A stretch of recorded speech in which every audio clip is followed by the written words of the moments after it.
What's up, guys? San7 here, iOS Guild Reigning Gods. And here are the requirements. Be active, 9,000 might, not bad at all. Contact Unicorn or Jarrett on line chat. Donation only 150 a week. No, they said boss 1/2. I know you guys are going to join. I know you're going to be able to take care of 2 with there. And I know I'll probably see you in guild chat. So, guys, join that guild. It's a good one. Now, this video is all about HBM, J, and farming it. Now, I do have some bad news for some of you. I'll get to that in just a second, but 2 things. First off, your troop camps and your bombs, your hero traps. You have to use them. I mean, it's just not one of the HBMs you can just be lazy with. In the troop camps, anywhere from 23 to 27 guardians I've found really does the trick, and I'll get into more detail on why. Now, let's just go ahead and talk about some of you that are screwed. I'm sorry, but this is it. And you can see that's the number of HP I have in each of my corner, and it's because my buildings are only level 16 or 17. There are a couple that are 18, and they're going to stay like that. This is my corner where I do have those level 18 mana mills or mana vaults, and they're staying at 18 because the more HP you have in that corner, the longer their Spirit Mage and their Thunder God and their Pumpkin Duke are going to have to proc. And when they proc, you're screwed. Now, this defensive setup works so well because you can see their Spirit Mage is going out. The reason people need to use garrisons mostly for J, not G, for G. Oh my god, I did it again. But it's because of the hooker. Now you can see with my setup, the hooker goes down. No problems. Anything on the right side, I'm going to own. Now you can see they're just spawning over and over and over and over. This is my power side. This is where I want you to spawn. It says, come on in. Bring it on. And J4, well, J4 is the land of Omnithopters. Getting to J5 with garrisons that are worth a crap, good luck. Now, the left corner and the right corner are my low HP corners. But on J5, Pumpkin Duke procs. That's a problem. If they pop in a corner, it's a problem. But you have Minotaur, your guys are ready. Well, then it's just a knockout, drag-out fight. Who's going to win? Now, all right, we get there. Here's a big issue. This is tough. Spirit Mage on the left side with a bunch of Thopters and a bunch of Dragons. She's sitting behind them. And, well, now we've got, oh, God. Oh, God. Oh, God. Spirit Mage versus Reaper.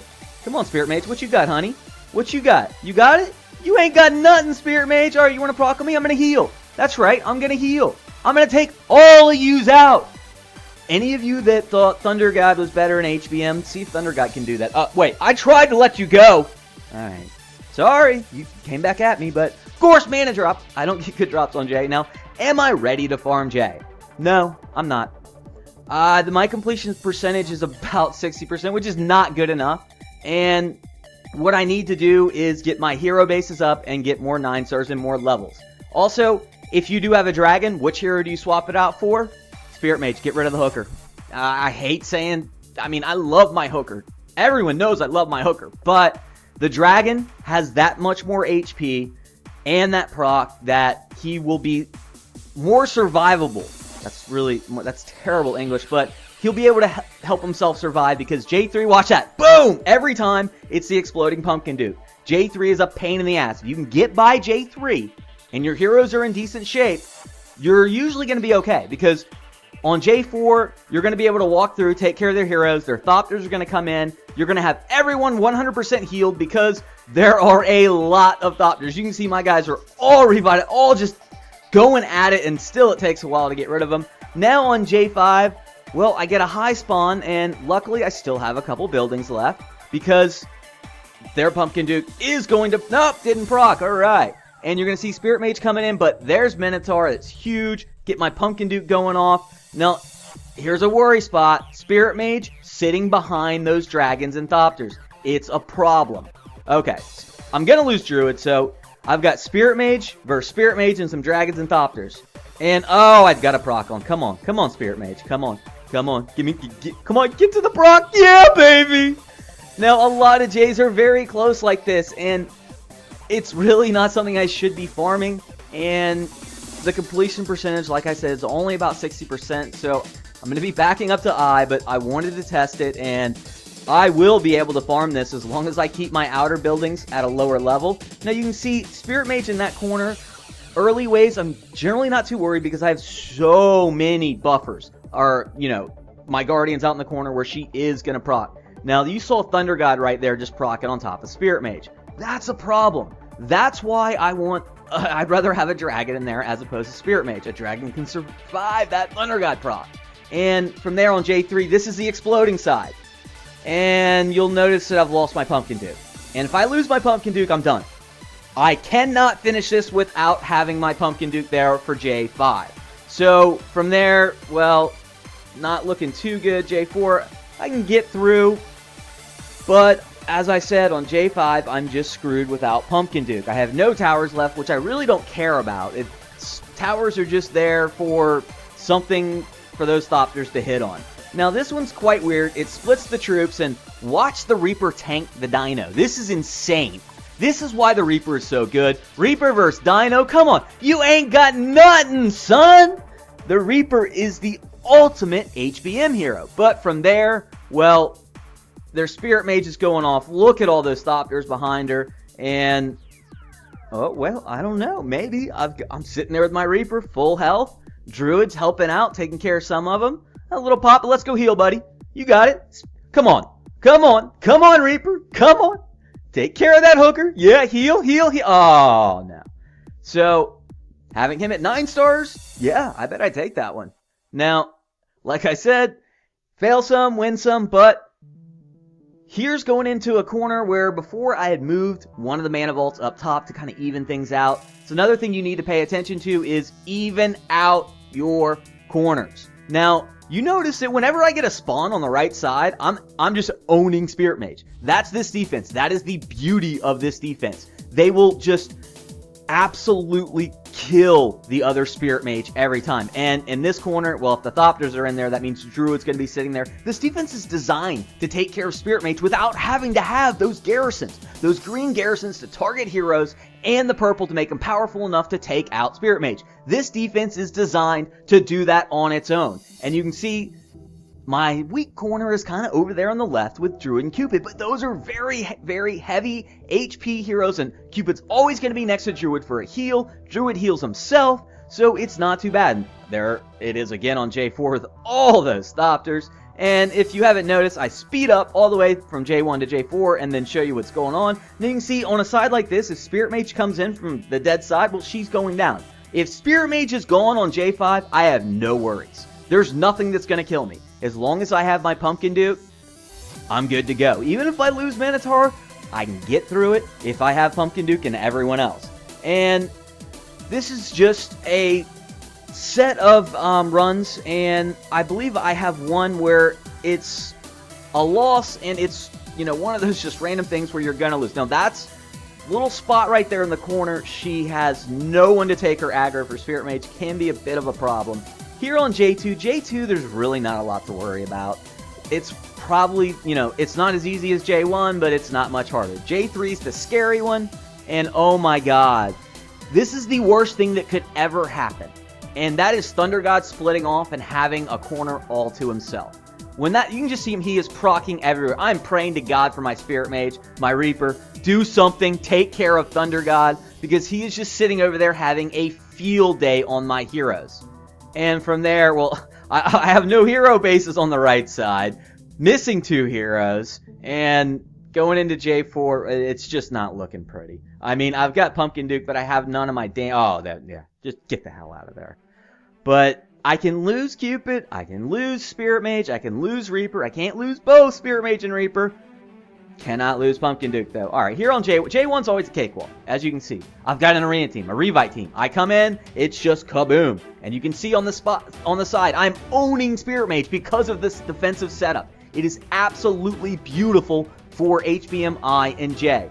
Here we got a spawn on the left side, and, well, I've still got 2 of my troop camps left after this. Moving in, like I said, this is kind of a weak side because Spirit Mage is going to get to tee off from that corner.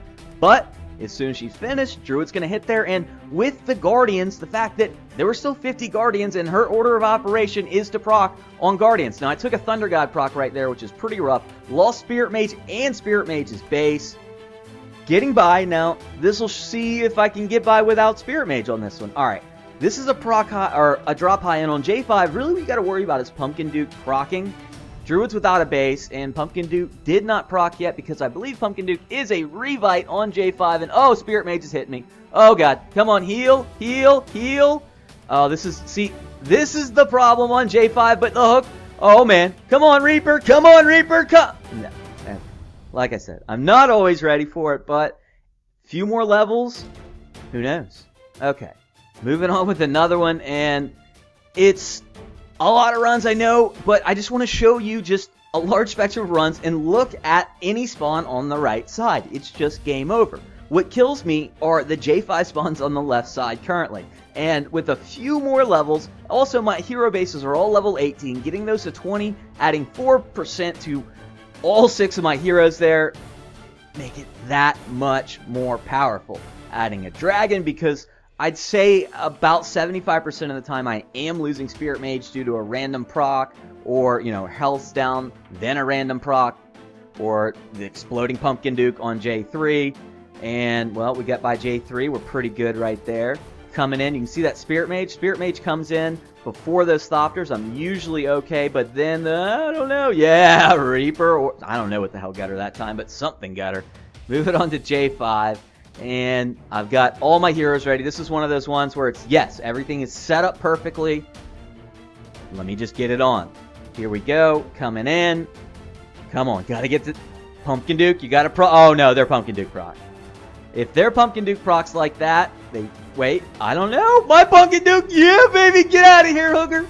Taking it on J5. Yes. All right. Now... it can be quite frustrating farming this, and for whatever reason, they love to spawn on the bottom on J. I don't know why, but again, you're going to see their Spirit Mage going down, even though she did proc on mine, and get by, but you saw how much damage that proc took away.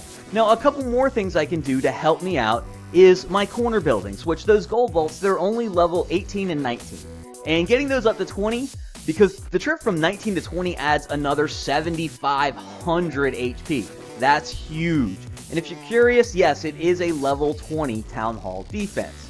And J3, all my heroes have all their health, so it's okay. I can go ahead and let that Pumpkin Duke explode on me. Should be fine. The only thing I got to worry about on J4 is, well, an early Thunder God proc that hits me, but it doesn't happen. I've still got my Guardians over there. As long as I don't lose Pumpkin Duke, I'm good. And I've talked to a lot of other top players, and they've had problems on J, and they've had to use garrisons because they're getting eaten by Thunder God. And basically, you rarely see Thunder God proc on me with my weak corners because I haven't leveled my bases up, or my vaults and my manas, my mills and all those other buildings. I have not leveled those up past 16. I've kept them low. Now here we got one on J5 that, oh no. Oh, but Pumpkin Duke and Spirit Mage, come on. This should be no problem. Pumpkin Duke going nuts, but Spirit Mage, come on, hooker! Get over there! And J5 spawns are basically when they're on the left, it always ends like this, where it's Reaper or Spirit Mage versus the rest, but yeah, come on, you know. She's gonna proc all over that. Finally, a decent XP drop. And I've mostly been getting colder, man. I gotta say, if I would have I just stick to I, which I did all week the previous week, got tons of experience, but I wanted to experiment with J, and I absolutely love this setup for J. And actually, this defense was recommended by Hirsch, and I'm absolutely loving it. I just wish I wouldn't have taken my mana vaults up to 18. Would have made it that much easier. But I can live with it because of the rest of the buildings that are on the top. I've got, I can slide another one up, maybe move the arena back, which only has 3,000 HP, and keep things nice and evened out. So, guys, if you're sitting there with level 16 buildings, do you really need them to go up to 18? It doesn't add a lot of might. It doesn't really do anything for you. I would keep them at 16 if you want to farm J without garrisons. Because, eventually, I'm sure even if you have a max base, you're going to be able to farm without garrisons when your heroes are level 180, or the new ungodly hero that it procs and it's like wave over, and yay. But until then, I suggest keeping your buildings down a little bit. And here we're on J5, and I'm just getting overpowered, it looks like. But no, I got it. you can see that I'm just squeaking by in J, and it's not a great way to farm. So when you are choosing which wave to farm, make sure you choose the wave that you're able to complete 90+% of the time. I prefer 95 because the amount of XP you get on that final drop, as well as the shards, it's just crucial. So especially with the shard donation contest coming up next week with Spirit Leaf versus Niggy and friends, I am absolutely moving to I. We'll be farming the rest of them at I so I can get those 50 shards at that 95+% completion rate. And the same thing goes for I, guys. It's a lot easier when you keep your corner buildings a lower level. Cannot emphasize that enough, as well as using troops. My God, use troops. I know it's a pain in the ass because it takes like a full minute to get all the troops in there if you're even when you're gemming it. And 8 gems, the time it takes to get those troops in there along with the hero traps is going to increase your percentage of beating this by so much that it is just absolutely worth it. And I believe this might be the last or second to last run I got, but the hero trap's going off right there. And can I get Pumpkin Duke before? Oh no. See, the problem is when they proc on J5, it makes it very difficult, but luckily I don't got nothing. And most of the time I'm failing J5 spawning left side. I know how to correct it, it's just going to take time. So until then, I'll be farming I. So I hope you learned a little bit, got to see what it is at the end of the HBM. Alright guys, Saint 7 out.